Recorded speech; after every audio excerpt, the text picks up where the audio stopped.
Do you have any advice for how to create that alignment and be more effective? Yeah, I learned a long time ago that agreement is less preferable than alignment, because even if you don't have agreement, if you have alignment, you can move forward. And I think ultimately, the way that I work is I like to see the work as a thing that is separate from me, that all of my partners weigh in on and contribute to and refine and make better as it works through its process. And as you know, as you engage with various stakeholders with concerns about, you know, whatever the problem might be, they need to feel empowered that they can affect and nudge the alignment and change the trajectory with their feedback. And sometimes they can, and sometimes they won't be able to.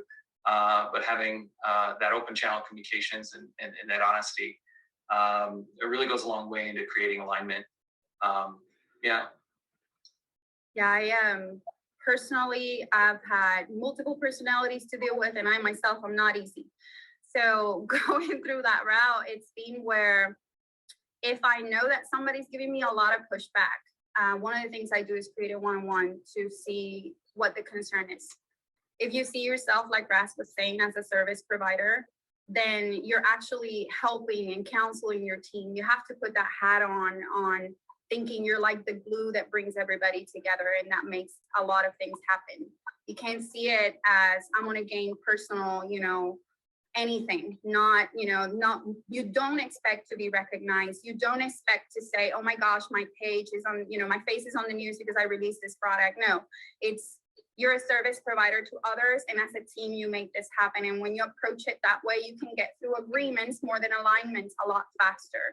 In agreements, if you ask the other person what is the concern in a one-on-one, more than likely, you will know that that area that they're covering has a lot of risk, accountability, and it helps you value the priorities a lot better. And then at the same time, you can actually grow yourself in that picture of the elephant, because they're only seeing the leg. They're seeing the leg is hurt. You're seeing the whole body. They don't know the tail just got caught off and the guy is not balanced, right? So you can give them that perspective and say, hey, the tail's kind of having issues right now, so we'll come back to the leg right after the tail's fixed, you see? And then when you do that, you actually get alignment. Now, there are difficult personalities that you may never just go across, and that's okay too. You just have to say, okay, well, this is why your leg is going to have to wait, because the infection on the tail is greater, right? And that's just it. And you're just going to have to live with it. And if you have issues with it, then go up my chain of command, be very military proactive, and just be like, with all due respect, sir. And that's it. And that's, to that point, that's why I love that there are tools today, right? To put all that in one place, make it as accessible and visible as possible. So you're not making decisions. In our world, there are a lot of passionate people. And you're not making decisions based on who's the loudest in the room, right? You have tools. Or the highest paid, or the... Exactly. You know, like there's a great... You have for sure tools to put it together and look at the impact of whatever change you're talking about, you know, that it has on all the portfolios. You know, is everybody meeting their OKRs? Things that we talked about in the beginning.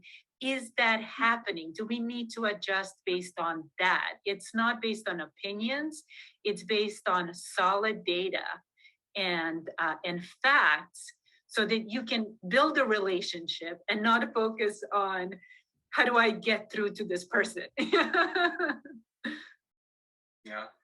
So true.